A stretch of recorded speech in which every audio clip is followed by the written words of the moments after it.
What's going on, everybody, and welcome back to the Havoc Sports Podcast, episode 25, possibly 26. But this is going to be a great episode. Oh, it is?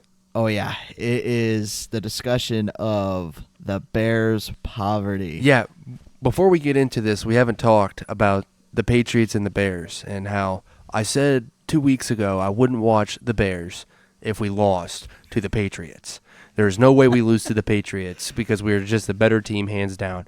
And what happened? You guys got shellacked. What happened? I think it was 19-3. We didn't score a touchdown, Yeah, bro. 3 games, no touchdown. Man. It was, and then, Okay. Yeah.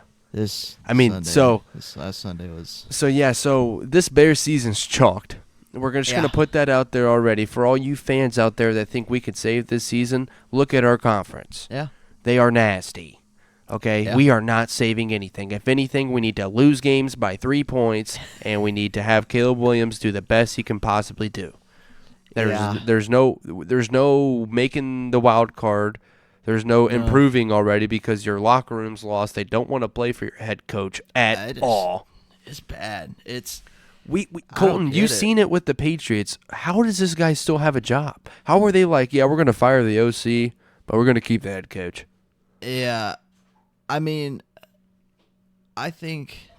It's the OC's fault for, not calling a timeout before a Hail Mary. Yeah, and I don't know. I mean, your team is, like, similar to how ours was when it first started off, like, more of a defensive-minded coach, lacking a lot in the sense of doesn't really know how to run an offense At all. when your defense I think would be fine if it had a mediocre coach. I think your defense would still do fine, but you guys really need an offensive minded We need coach. Ben Johnson. Because I get the offensive line's bad, but He at least has time. We even talked about it. This team at worst should have like 8 wins in the season. At worst. And I don't know that this team is going to I don't think they are because we have one of the toughest schedules. We got to play the Lions still twice. We got to play the Vikings still twice, and we still got to play the Packers once.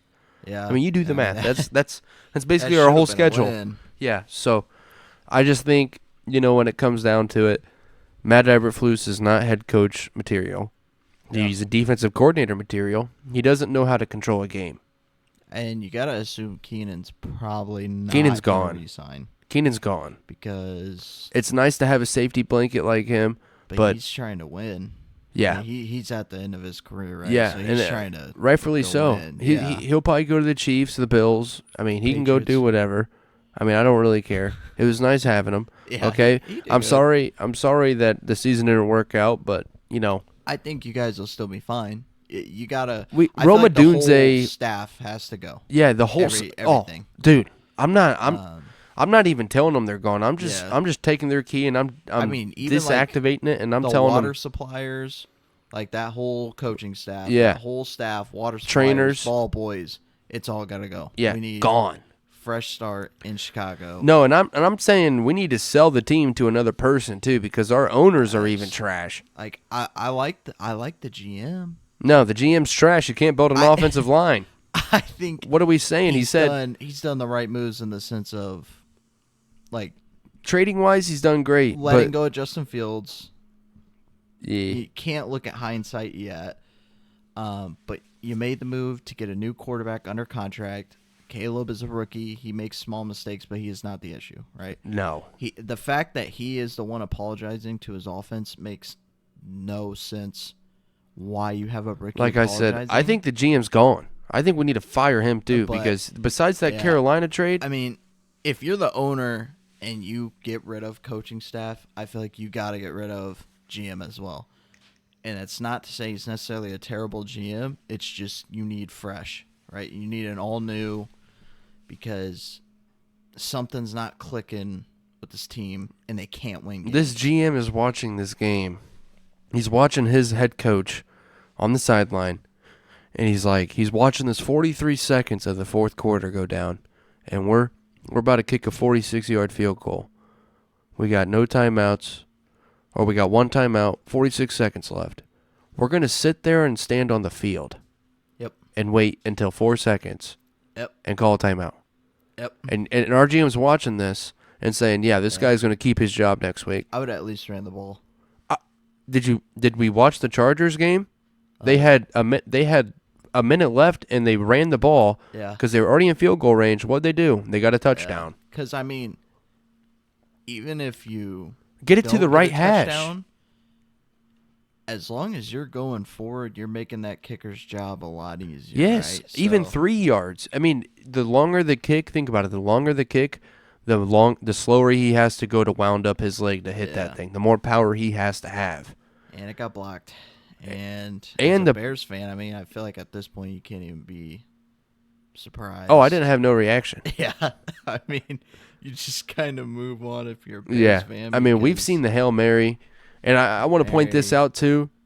The second-round pick, Tyreek Stevenson, the one that left the Hail Mary, he stinks. He's bad now. I don't know what happened, dude. He messed himself up. Yeah, something happened, but we got the 7th rounder that came last year, Terrell Smith. He's playing better than our 2nd rounder. I think we should play him. I think at this point, I don't even think our head coach is playing the best people possible at the positions that we need. At this point, you just need to play to lose. If you're Chicago, like as bad as that sounds, obviously you can't come out and admit that. You need to play to lose because the season's done, like you said. You could win out the rest of the season. You're probably still going to finish as the 4th best team in that division, right? Exactly. You have the Vikings this Sunday. Loss. Yeah. So you need to try to lose. You have 4 wins. If you lose out, you get probably like 8, 9, 10 region because there's a lot of there's a lot of bad teams. teams. I say if we lose out, we'd get a top 10 pick. But the chances of Will Campbell being there is pretty good. Yeah. Outside of any good offensive line, lineman is outside of the Patriots. There's really not a line need. Right. And we don't need a right tackle. Yeah. But I guarantee you that we can find a guard or a left tackle and a top 10 pick. Will Campbell. And I mean, the thing about this draft, and eventually we'll end up doing a long episode where we break down the draft, do a mock draft. This draft sucks. Bad. Like no quarterbacks. No quarterbacks. There's 2 good receivers if you count Travis Hunter. I count him more as a corner. Yeah, he's going to play corner. I think he's more of an elite corner. Man, I'd love to have him. So 1 good receiver, 2 good corners. I only consider Will Campbell the only really good offensive lineman. There's a couple in there that we got to watch. Me and you got to watch some film on that. Yeah, the big thing this year is edge. There's so many edge rushers and D-line. Which we need too. Crazy. yeah. So we need a whole D-line as well. That's another thing that I want to point out. This Sunday against the Packers, we had no pass rush. I don't think we sacked Jordan Love once. Yeah. So I don't know if Green Bay has one of the greatest offensive lines in the league right now, but where's Montez Sweat? Do we not have any other edge rusher? That's what it feels like. You got nothing else. I feel like they're just double teaming him. And I know Javon Dexter's been picking it up, but he's still his 2nd year. He's not going to put up huge numbers as in his 2nd year. He's still learning it. He's still a 3rd-round pick from last year. He's still trying to figure moves out. He's still trying to do stuff that he's trying to recognize plays. So, I mean, we got to go out there and get an edge rusher. But I think you can.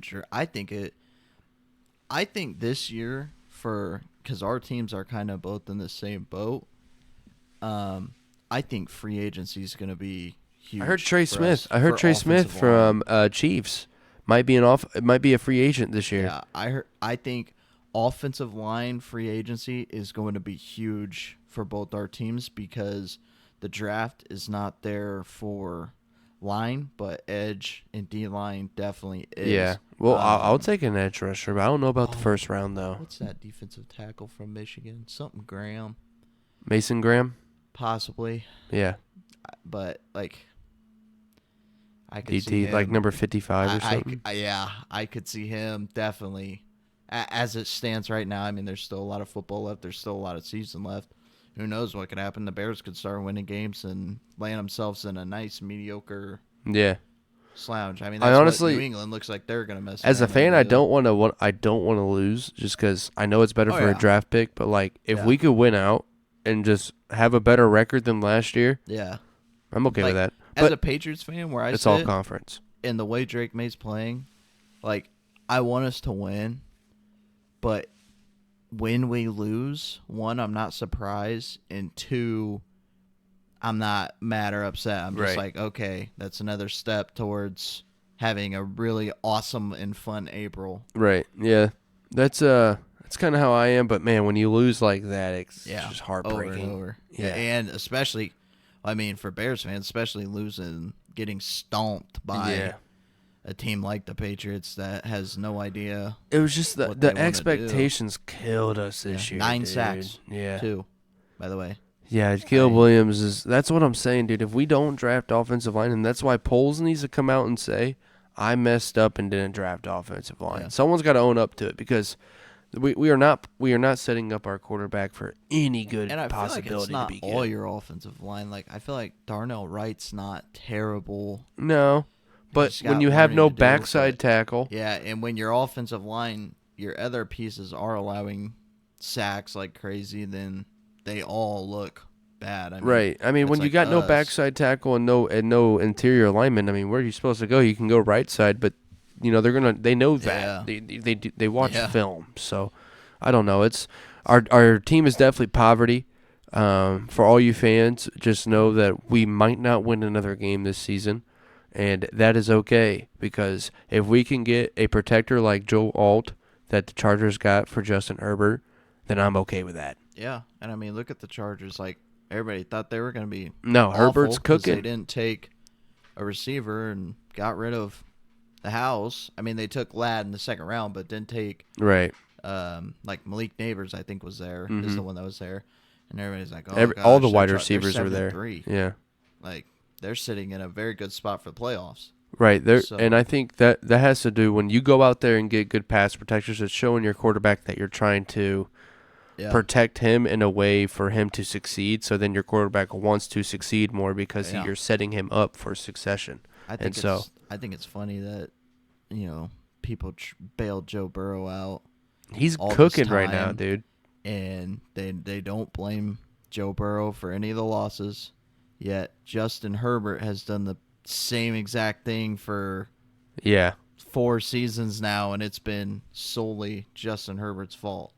So I think Joe is cooking, but I don't know what's going on with that team. I don't watch the Bengals. Defense.